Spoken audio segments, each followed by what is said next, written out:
Is Canada's education system, once a source of national pride, now failing its students? For decades, we've heard about our high rankings on the world stage, but a closer look reveals a troubling picture. From coast to coast, parents, teachers, and even students are raising the alarm. Declining test scores, overcrowded classrooms, and a curriculum that feels increasingly disconnected from the real world. What's really going on in Canadian schools?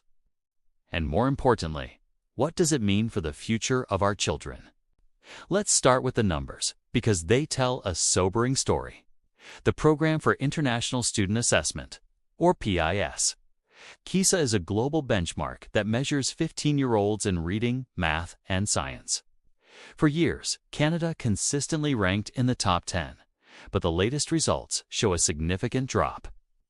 In math, we've fallen to our lowest point ever, with the average Canadian student now performing at a level that's roughly equivalent to being a full year behind where students were just a decade ago. Reading and science scores are also on a downward trend. It's not just one province dragging down the average. This decline is a widespread issue affecting almost the entire country. This isn't just about rankings. It's about whether our kids are learning the fundamental skills they need to succeed. So, what's behind this academic slide? Many experts and educators point to changes in curriculum, especially in mathematics. Over the past couple of decades, many provinces shifted away from traditional methods that emphasized memorization and foundational skills, like times tables, towards a concept called discovery math. The idea was to help students understand the why behind the numbers, not just the how. While well-intentioned, the execution has been heavily criticized. Many parents have found themselves unable to help with homework because the methods are so different from what they learned. Teachers report that without a strong foundation in basic arithmetic, students struggle to grasp more complex concepts later on. It's like trying to build a house without a solid foundation. Some provinces are now reintroducing foundational math skills, but for many students, the damage has already been done. It's not just math. Concerns are growing about literacy, too. With the rise of digital media, students are reading less and less for pleasure. Classroom instruction has also shifted. The balanced literacy approach, which was popular for years, is now under fire for not being effective for all students, particularly those with dyslexia. This method sometimes encourages guessing words based on pictures or context, rather than systematically teaching phonics, the relationship between letters and sounds. As a result, we're seeing more and more students entering high school without strong reading and writing skills. This isn't just an academic problem. It's a life problem. Strong literacy is essential for everything from understanding a contract to participating in a democracy. Beyond curriculum issues, let's talk about the classroom environment itself. Teachers are facing immense pressure. Class sizes in many urban areas are ballooning, making it nearly impossible to give students the individual attention they need. Imagine being one teacher trying to manage over 30 students, each with unique learning styles, needs, and challenges. It's an overwhelming task. Furthermore, there's the issue of classroom complexity. Thanks to a push for inclusive education, students with a wide range of learning disabilities, behavioral issues, and language barriers are all in the same room. While the principle of inclusion is noble, schools often lack the resources to make it work effectively. Teachers are often left without adequate support staff, like educational assistants or specialists, to help meet the diverse needs of their students. They are burning out at an alarming rate, and when our teachers are struggling, our students are the ones who ultimately pay the price. Funding is, of course, at the heart of many of these issues. While Canada spends a significant amount on education per student compared to other developed countries, how that money is allocated is a constant source of debate. Many argue that funding hasn't kept pace with inflation and the increasing needs of the student population. When budgets are tight, what gets cut?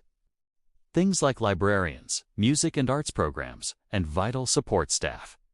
We see schools fundraising for basic supplies like paper and pencils.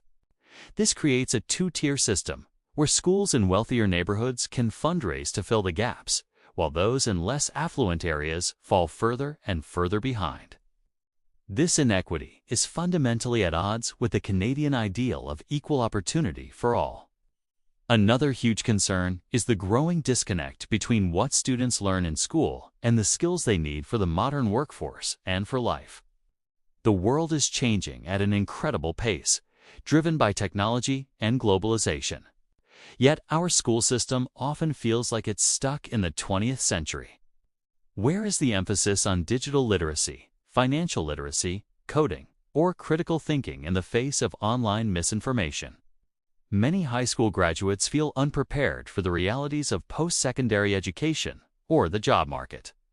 They can solve for X in an algebra problem, but they don't know how to create a budget, file taxes, or critically evaluate a source of information online. We need an education system that prepares students not just for tests, but for life. And we can't ignore the mental health crisis unfolding in our schools. Today's students are reporting record levels of anxiety, depression, and stress. The pressure to succeed, social pressures amplified by social media, and worries about the future are taking a huge toll. Schools are on the front lines of this crisis, but they are chronically under-resourced. Guidance counselors are often responsible for hundreds of students, making it impossible to provide meaningful support. Waitlists for school psychologists are months, sometimes years, long. We expect schools to be safe and supportive environments, but we aren't giving them the tools to properly address the mental and emotional well-being of our kids. So, what's the solution? There's no single magic bullet. It requires a multi-pronged approach.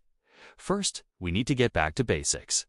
This means a renewed focus on foundational skills in reading, writing, and math, using evidence-based teaching methods.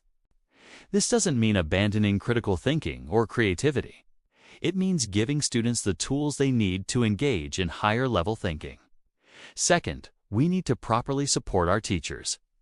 This means smaller class sizes, more support staff for complex classrooms, and better resources. Let's treat teachers like the professionals they are and give them the tools they need to succeed. Third, we must rethink the curriculum to make it relevant for the 21st century. Let's integrate practical life skills like financial literacy, digital citizenship, and mental health education into the core curriculum from a young age. Let's empower students to be adaptable, critical thinkers who are ready for a rapidly changing world. Finally, we need a serious, honest conversation about funding. We need to ensure that funding is adequate, stable, and distributed equitably so that a child's postal code doesn't determine the quality of their education. This isn't about pointing fingers or assigning blame to teachers who are doing their best under incredibly difficult circumstances. This is about acknowledging a systemic problem that affects us all. A strong public education system is the bedrock of a prosperous, innovative, and equitable society. The warning signs are clear, and ignoring them is a disservice to an entire generation of Canadians. It's time for parents, educators, and policymakers to come together and demand better. The future of our country depends on it. What do you think? Are you seeing these issues in your local schools? What solutions do you believe would make the biggest difference? Let us know in the comments below. We read every single one. Thanks for watching, and if you found this video informative, please give it a like and subscribe for more deep dives into the issues that matter.